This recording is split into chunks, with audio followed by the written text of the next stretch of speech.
Well, first off, Ben, I want to say congratulations on being able to have your film at the upcoming Dance with Films Festival that is going on right now through the 19th. And I had another question, but I kind of want to, what's it like and how kind of stressful is that festival process for someone like you, the writer, the director of the film?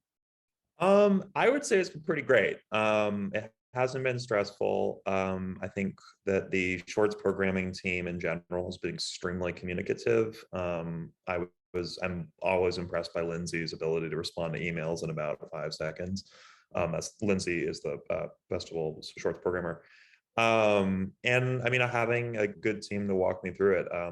Like I said, I've been pretty impressed. And I remember going in, I had a friend who was one of the people who recommended I submit to Dance with the Films. And he said, yeah, it's one of my favorite festivals because of how engaged they are with the filmmakers. So I've been not stressed at all. It's been great. Obviously a little stressed because I'm still screening my movie at a big theater, but beyond that. Well, I mean, and to me personally, I mean, I think it's a testament to actually, I told you I watched the film this morning. I like to try to watch it the day I'm going to interview any principal with it, just so it's fresh on my mind. And for me, I personally feel like it's a fantastic film. It's really, it speaks to a lot. It's very timely. It's coming out quite possibly at the most perfect time in some aspects, since we are coming off the big trial of Johnny Depp and Amber Heard. But let's dial it back just a little bit. You wrote and directed the film, and I Miss You Like a Little Kid. What inspired this project for you? So yeah, I mean, it's inspired in part by my own experience. I was in a relationship with someone who became abusive during COVID, and a lot of the inspiration for the film came from that. It also came from the stories of a lot of men and women who've been in abusive relationships during COVID, where they were trapped in their own home with their abuser. The rates of domestic violence and domestic abuse, both psychological and physical, went way through the roof. And a lot of men, for the first time, would reach out to support organizations. I spoke with a few for help because they were just so trapped with an abusive partner, whether it was a man or a woman. And so that was, yeah, I mean, I just felt I had to make the film. It was the film that spoke to me most at the moment, that as I was typing, as I was writing the script for my final year at AFI, I was like, this is what I care most about. So that was why I chose that film. Yeah, I think that's one of the things that got lost and easily got lost in the shuffle during the pandemic. Obviously, there was a lot of things going on that this could be kind of pushed to the back burner. And what I think I love the most about the film as well is the pandemic is there, but it's not the focus, right? You know what I mean? Like it's there, but you never let it supersede the entire compass of what you're trying to say in the film. But it's one of the things that you look back on, like kids that were abused were staying home all day, every day versus going to school. A lot of people's escape is going to work, or their husband's going to work, or their wives going to work. So I think that you beautifully encaptured that, because also these two characters in Jason and Clarissa, like it seemed like they didn't want to be alone during this pandemic, right? Nobody wanted to be alone. Like single people didn't want to be alone because you couldn't really go anywhere and you couldn't do whole Yeah. lot of things. So it's like it was kind of happenstance, right? Yeah. Yeah, I mean, I think that's 100% accurate. I think a lot of people rushed into relationships or moving in right around that time. End of the world, why not? Everything's going to shit. And people made a lot of bad decisions, myself included. And I think that in some ways it actually acted as an accelerant for a lot of relationships. People either ended up coming out married or coming out divorced or separated. And I think that was true for a lot of people, and even not even in abusive relationships, but just in regular relationships where we were stuck with each other and we didn't always get along in the end. Yeah. So before we kind of dive a little bit more into the film, I got to speak about the casting of Chris and Terry. Both were fantastic, obviously, but take me behind finding them and casting them, and kind of how important was it for these two? Because the story is very relevant, but also like you needed that strong emotion to come from your actors to kind of bring your script to life. So what was it like finding them and kind of casting them in this role? Yeah, I mean, that's a great question. So I knew very early on, even before, probably even before I wrote the first draft, that I would need very strong actors to carry this film. Because it is an extremely complicated, emotional, and character-driven film. So, um, I loved Chris on The Leftovers. I'm not as familiar with him in his other role, which was he was in The Amazing Spider-Man as Flash Thompson. I'm not as familiar with that. What I am familiar with is his performance in The Leftovers on HBO, where he plays Justin Theroux's character's son. I think Tom Garvey is the name of the character. He crushed that, and he was one of my first thoughts of who I could cast, who I wanted to cast. And for a while I was like, I'm not going to get Terry, I'm not going to get Chris, I'm not going to get anybody at that level because this is AFI student short.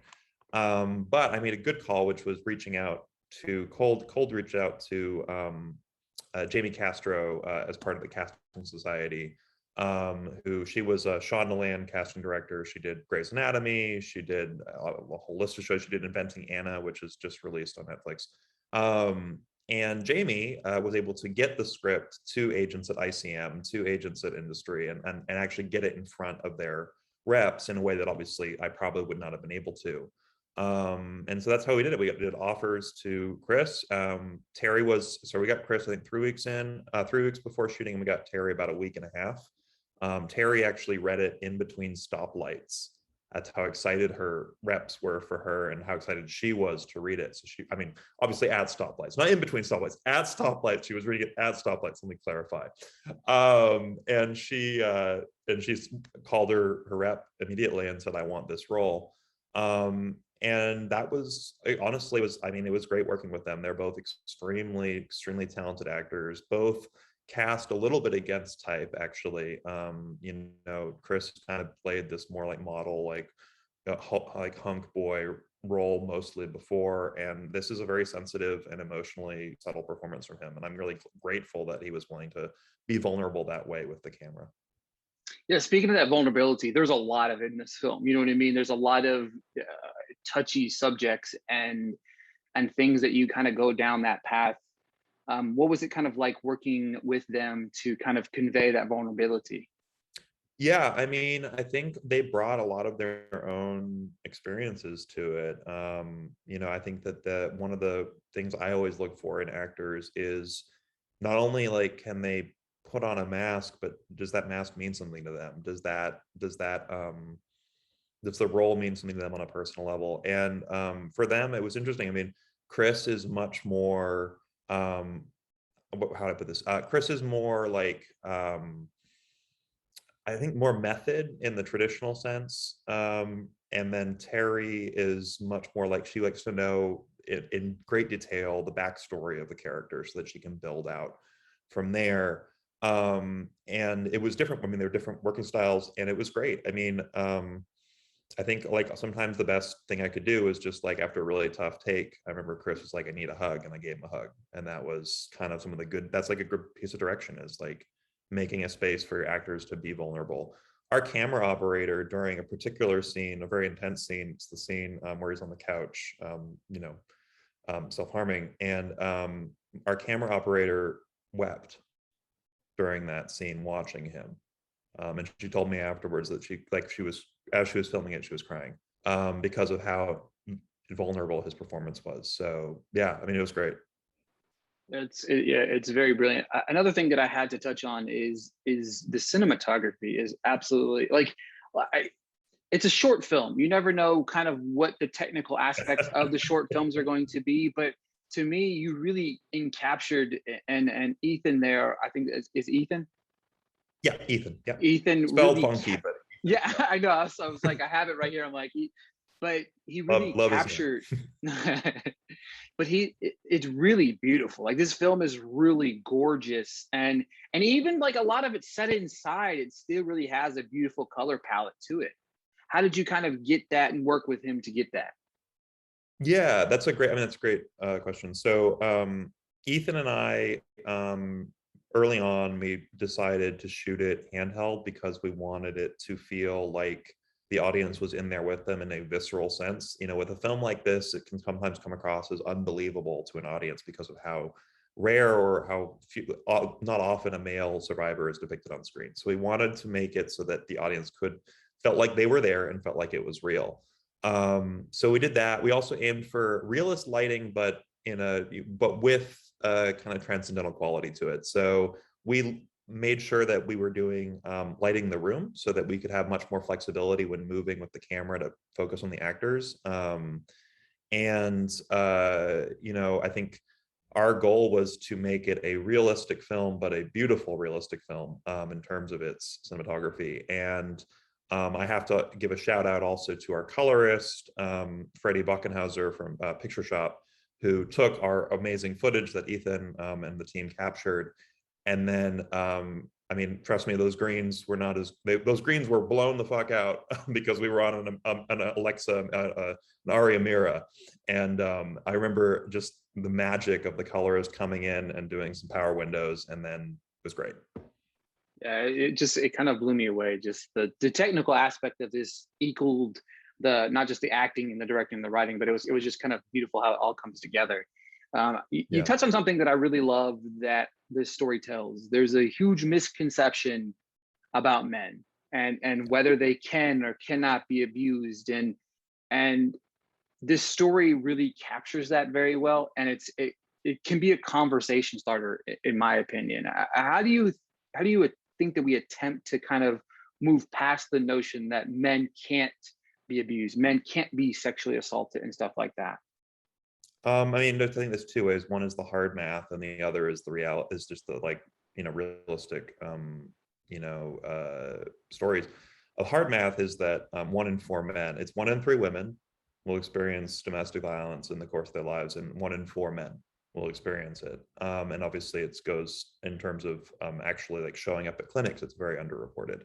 I think that my hope is that the film encourages men to tell their stories a little bit more without going too much into the Depp Heard trial. I think a lot of people are in the conversation, and a lot of men have now felt comfortable in society with the discussion going on to share their stories. But yeah, I mean, I think it's important for people to realize that abuse doesn't necessarily mean someone is beating the other person with a stick. It could be that they're creating an environment where they're completely cut off and isolated, where they're exploited both financially or psychologically, where they're sexually forced to do things they don't want to do. Those are all forms of abuse. And one of the themes of the film is also that hurt people, and most abusers were themselves abused in the past. And that one of the things that my films in general, but this film is kind of this conversation starter for, is the character Clarissa is abusive, but she's also in many ways a victim of her past and of her own history and of herself. And there's a moment in the film where they have a look, and I think toward the end of the film, and they look at each other, and we as the audience see that she's actually in deep pain. This is someone who's deeply in pain and is taking it out on her partner. And I think that's worth parting in the conversation as well. It's messy, but sometimes the best thing you can do is to just get out of the situation. Yeah, it's the film spoke to me on so many different levels, on a personal level as well, something that I went through myself. It's a very personal film, but it's not easy as a man, as we were raised. We're raised in a society, I think, back of you're a man, you can't show emotions, you're a man, be a man. You know what I'm saying? It's like it's not always been. It's vulnerability is something that I've had to learn through my maturity through life, not through how I was raised. You know what I mean? And Right. it's a great conversation starter, and I appreciate what you did with that. And I think for my final question is, I think there's so many different things that people can take away from this film, but I want you to answer, what do you hope people take away from watching the film? I mean, I think it really is that hurt people, and if you want to solve abuse, you got to solve it across the board, and that means recognizing that abusers were abused. What I want people to come across with this film is, frankly, to just have a lot more empathy, both for the survivor, but also recognizing what are the factors that led an abuser to become abusive, and how do we stop the cycle. And that also, and this is important, that people don't get out of these scenarios alone. They often get out with the help of family and friends, and that is something I hope the film makes clear. Without spoiling it, the last scene was something that a lot of people told me not to put in. They thought that it should end with the scene prior, but I felt it was very important to have that final scene to recognize that, again, nobody gets out of these things alone, and that we don't really leave our abusers until we've lost hope that they're going to change. And that's something that I think also the film is people stay in these relationships because they're hoping that their abuser will go back to the honeymoon phase. And that is, I think, an important thing for people to remember. It's not only out of coercion, it's also out of hope. And eventually that hope dies, and that's when you leave these relationships. What is something that you learned about yourself working on this project? Yeah, it's a great question. I had to figure out why the character stays, and I had to think about why I stayed for so long.